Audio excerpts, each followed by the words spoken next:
يسعد لي مساكم يا رب. اليوم أكلتنا مثل ما شايفين يقطين. أنا حساوي يقطين باللبن.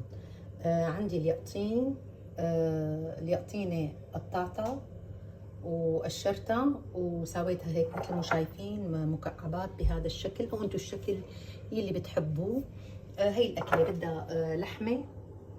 أنا ممكن أحط لها لحمة كبيرة مسلوقة، وممكن أحط لها لحمة ناعمة. انا بحب لحمه ناعمه معها، وبحب معها يكون في دهنه يعني، مشان هيك تزكي اللبن مثل ما بنقول. وعندي لبن اللي هو الزبادي، وعندي نشا. هي مكونات الاكله. وانا بدي اعمل قدامها رزبه شعيريه. الاولى بدي اقلي قطع اليقطين، او اللي بتسموه انتم قرع. بدي اقليهم بالزيت النباتي. وبهالوقت انا رح اقلي اللحمه. حطيت معلقه سمنه مشان اقلي اللحمه، وحطيت هون زيت. بدي اقلي اليقطين لبين ما يكون اليقطين انقلى بتكون اللحمه استوت. انا نزلت اللحمه لقليها، وحنزل معها رشه ملح ورشه فلفل. بحرك اللحمه، قلبها. اللحمه عم تتقلى والزيت تقريبا حميد بنزل فيه القرع او اليقطين. نحرك اللحمه، بلشت تاخد لون، وانا مقويه شويه عليها مشان ما تنزل السوائل اللي باللحمه.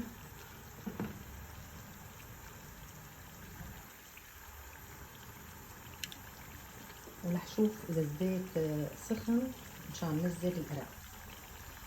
وهلا هون رح نزل القرع. بسم الله. بدي اقليه. بسم الله الرحمن الرحيم. بسم الله.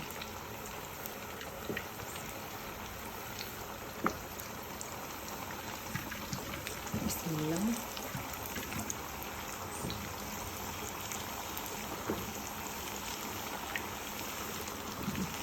شوي غاز. هي اللحمة هون بلشت تستوي. هلا حستنى لبين ما يستوي اليقطين او يستوي القرع. رح نزل قيمهم ونزل اللي بعدهم، نزل الباقي. اللحمة مثل ما شايفين عم تتقلى، واليقطين عم ينقلى. هلا حروح لللبن. عندي اللبن يا اما بحطهم بسكبهم كلياتهم هون بالطنجره، وبالهاند بلندر بعمل لهم تحريكه.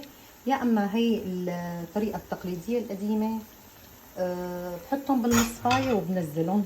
عندي يا هي الطريقه يا هي.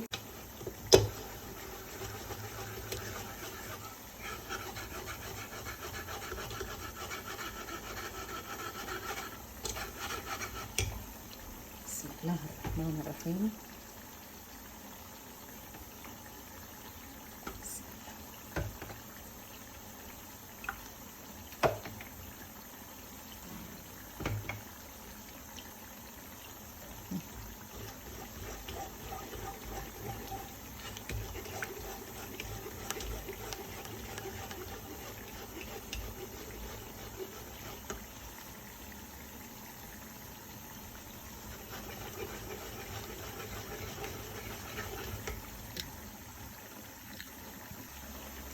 هلا مثل ما شايفين، بسم الله، شايفين كل كيلو لبن انا حاطه معلقتين نشا. هلا هن اكثر من كيلو هدول، فكل كيلو بياخذ معلقتين نشا. هلا بقى بدي احط مي لهون مشان دوب النشا ونزله فوق اللبن مع التحريك. هلا احط للنشا مي.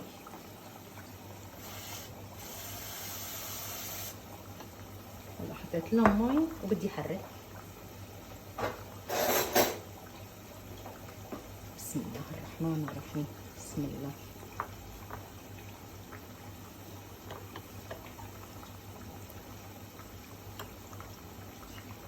حتى النشا كله يفرد معي.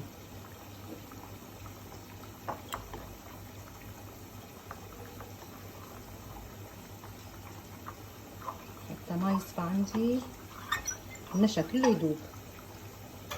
هلا اللي بعمله انه بدي نزله مع اللبن.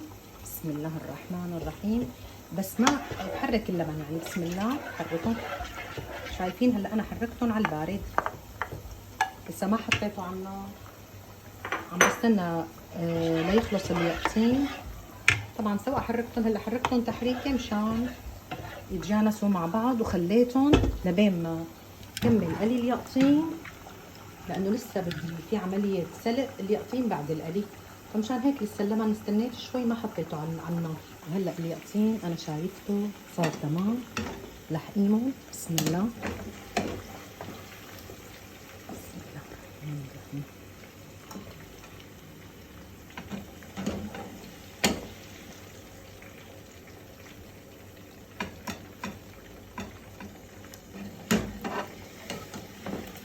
بسم الله. هلا لحقيم طنجرة الزيت وحط بدالها طنجرة المي مشان اسلق اليقطين.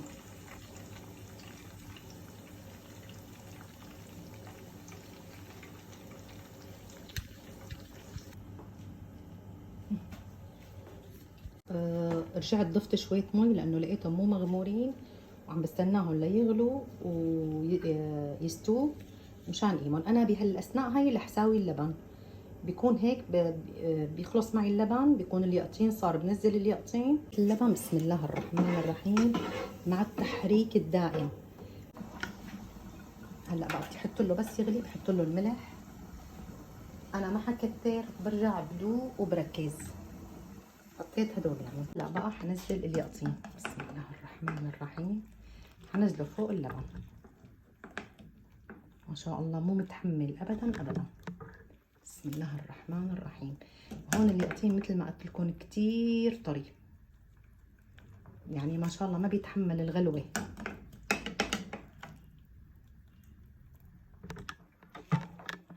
بسم الله الرحمن الرحيم.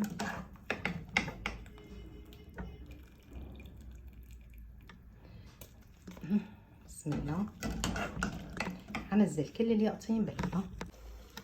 وهلا انا حاخذ شوي من ميه من المي تبع اليقطين وحطها فوق اللبن، بتعطي طعمه طيبه، وكمان باخذ شي من فوائد اليقطين.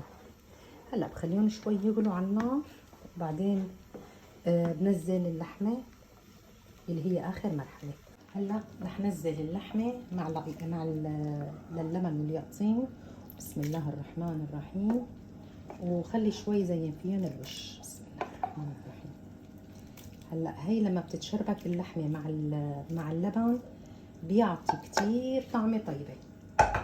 بسم الله نحرقها ما شاء الله. بسم الله الرحمن الرحيم. انا هون نزلت اللحمه مع اللبن واليقطين، وخليتهم شوي ليتسبكوا مع بعض. وانا اللحمه بحبها يكون معها ليه او دهنه شوي، ما بتبين بالطعمه، بس كتير بتعطي طعمه للبن طيبه. واللي ما بيحب الدهنه او الليه بلاها. هيك اليقطين بيكون تمام، رح اسكبه.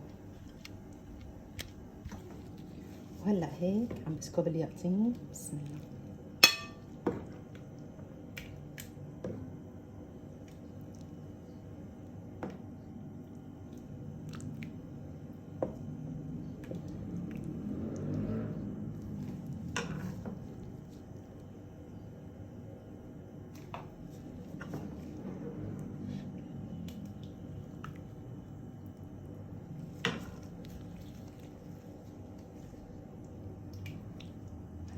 هيك كانت طبختنا رز ويقطين بلبن، بتمنى تكون نالت اعجابكم.